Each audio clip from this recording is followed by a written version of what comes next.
Now, the folks who aren't listening, is it often the management element of it, or is the maintenance personnel, or it can be anywhere in there? I'm thinking of a recent client who was a coal mine in Alaska, and the issue there was the maintenance department called me in because they had a pretty good PM system in their view with their haul trucks and stuff like that, and they were also having a lot of breakdowns. Now, if we go through mentally what could cause that circumstance, one could be the PMs are not being done. Right. One could be that the wrong PMs are being done, or they're being done incompetently. It could also be that the equipment is not suited to the task. It's like it's a little Tonka toy and it should be a giant. Right.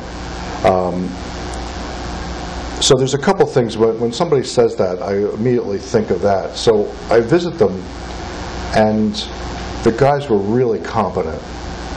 They knew their business. The equipment was big Caterpillar equipment. It was the right equipment for the job. Everybody uses the same basic types of equipment in that field. So it wasn't that and it wasn't that. I looked at the PMs. They were all straight PMs right out of the CAT book, so I knew that they were pretty good. Right. The thing that was missing was the inspector would look at the equipment, find a list of deficiencies, and then the equipment would go back in the field and the deficiencies would never be addressed. So there was no point in collecting that information other than... Right. So when that became clear that that was what was going on, I talked to operations and they said, well, we don't have enough trucks to give them a truck for 3 months while they get everything done, or that was an exaggeration. So I went to top management, and the company was privately held. So I went to the person who actually owned the company, and I described what I saw and told him how much money it was going to cost him to get out of the hole that he was in. And he said, well, that's not likely. To put that much cash in. In other words, he was taking it out of his pocket, right? Which is a whole different thing than some corporation.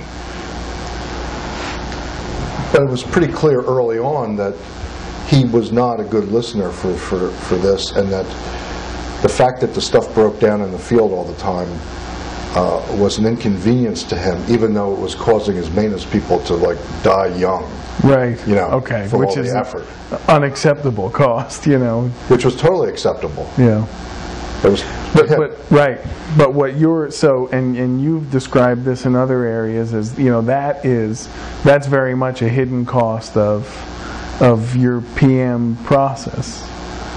Well, PM process, it's half the task list. Everybody focuses on that. But the other half, the thing that gives you the reliability, is the corrective maintenance that closes the loop to the deterioration. Right. So we have the deterioration going on that we detect through the inspection. Oh, I see this hydraulic thing is leaking. And then we close the loop by correcting the leak before the thing blows, and then we have a down piece of equipment.